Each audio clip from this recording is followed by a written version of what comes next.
नीली झील की जलपरी। पहाड़ों से घिरे एक छोटे से गांव सूरजकुंड में एक नीली झील थी, इतनी गहरी और साफ कि उसमें आसमान का नीला रंग उतर आता था। गांव के लोग उसे नीली झील कहते थे। उस झील के बारे में कई कहानियां चलती थीं। कोई कहता वहां एक खजाना छिपा है, कोई कहता रात में वहां से गाने की आवाजें आती हैं, और कुछ लोग कहते थे वहां एक जलपरी रहती है, लेकिन किसी ने कभी उसे देखा नहीं था। पहला रहस्य, झील का संगीत। गांव का एक युवक था, आरव। वह बचपन से ही उस झील के किनारे खेलता आया था। उसकी माँ उसे हमेशा मना करती, बेटा, झील के पास मत जाना, वहां कुछ अजीब होता है। पर आरव को झील की ठंडी हवा और उसकी रहस्यमयी शांति बहुत पसंद थी। एक रात, जब चांद पूरा था और हवा में हल्की नमी थी, आरव को झील से एक संगीत जैसी आवाज सुनाई दी। वह धुन इतनी मीठी थी कि वह मंत्रमुग्ध होकर झील के किनारे चला गया। झील का पानी चमक रहा था।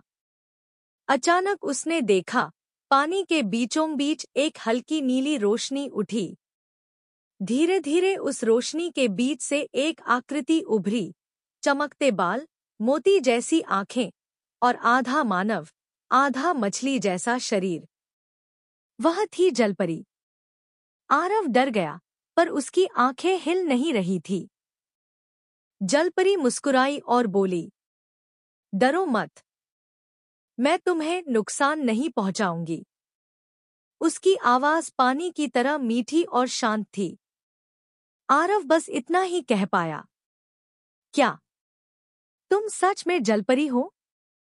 वह हंसी, हाँ, लेकिन तुम्हारे लोगों ने मेरा नाम भुला दिया।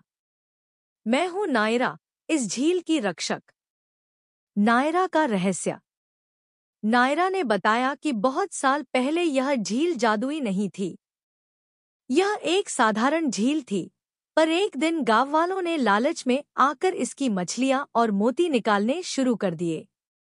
झील सूखने लगी। तब समुद्र की रानी ने नायरा को भेजा ताकि झील की रक्षा की जा सके।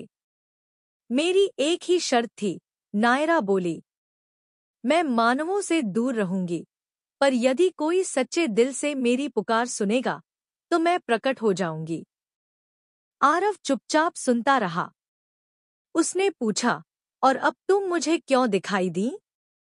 नायरा बोली, क्योंकि तुम्हारा दिल झील की तरह साफ है। आरव।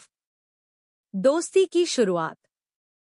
उस दिन के बाद आरव रोज रात में झील के किनारे आने लगा। नायरा उसे झील के रहस्य बताती, कौन सी मछली चांदनी में चमकती है, कौन सा शंख जादुई होता है, और कौन सा पौधा पानी को मीठा बनाता है। आरव ने पहली बार महसूस किया कि यह झील सिर्फ पानी नहीं, एक जीवित आत्मा है। धीरे धीरे दोनों में दोस्ती गहरी हो गई। नायरा उसे पानी के नीचे की कहानियां सुनाती। समुद्र की गहराइयों में ऐसे मोती होते हैं जो इंसानों के सपनों को दिखा सकते हैं।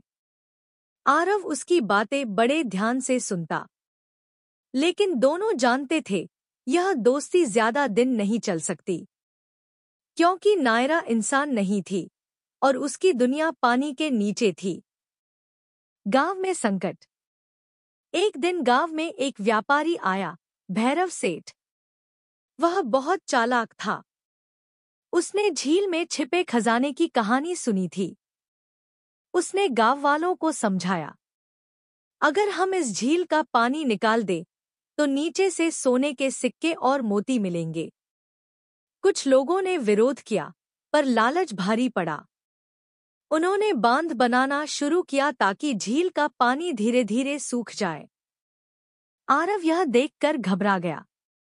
वह भागकर झील पर पहुंचा और नायरा को पुकारा। पानी से नायरा बाहर आई, पर अब उसके चेहरे पर डर था।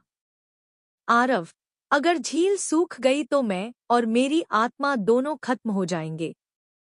आरव बोला, मैं उन्हें रोकूंगा, वादा करता हूं। संघर्ष की रात। अगली रात जब गांव वाले बांध बना रहे थे, आरव उनके सामने खड़ा हो गया।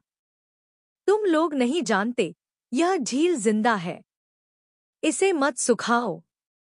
लोग हंसने लगे। भैरव सेठ ने कहा, क्या झील भी जिंदा होती है?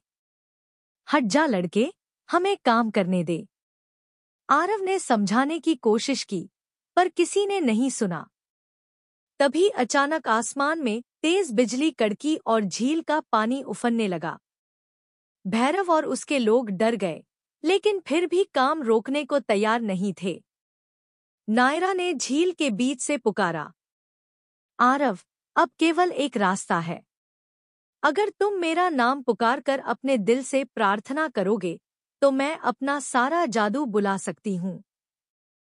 लेकिन इसके बाद मैं हमेशा के लिए इस झील से चली जाऊंगी। आरव के लिए यह कठिन निर्णय था। वह नायरा को खोना नहीं चाहता था, लेकिन उसे बचाना भी जरूरी था। उसने आंखें बंद की और जोर से पुकारा, नायरा, इस झील को बचा लो। जादू की लहर। क्षण भर में झील से नीली लहरों का तूफान उठा। हवा में मोती चमकने लगे, पेड़ झूम उठे और बांध बह गया। भैरव सेठ और उसके लोग डरकर भाग गए। जब सब शांत हुआ, झील पहले से भी ज्यादा सुंदर दिख रही थी। लेकिन नायरा कहीं नहीं थी। आरव ने चारों तरफ देखा, सिर्फ पानी की लहरें थीं। उसका दिल टूट गया। वह झील के किनारे बैठ गया और बोला, नायरा, तुमने मुझे सिखाया कि सच्ची सुंदरता बचाने में है, पाने में नहीं। वह रोज झील पर जाता, मगर नायरा कभी वापस नहीं आई। वर्षों बाद समय बीत गया। आरव बड़ा हुआ, गांव में पर्यावरण का रक्षक कहलाया। उसने झील के चारों ओर पेड़ लगाए, लोगों को सिखाया कि पानी की एक बूंद कितनी कीमती है। गांव वाले अब झील को नायरा झील कहने लगे। हर साल पूर्णिमा की रात को झील से हल्की नीली चमक उठती थी, जैसे कोई मुस्कुराकर झील की गहराई से आरव को देख रहा हो। कहानी की सीख। सच्चा प्रेम त्याग में है। प्रकृति हमारी दोस्त है, मालिक नहीं। जब इंसान अपने लालच को छोड़कर प्रकृति की रक्षा करता है, तब वही असली जादू होता है।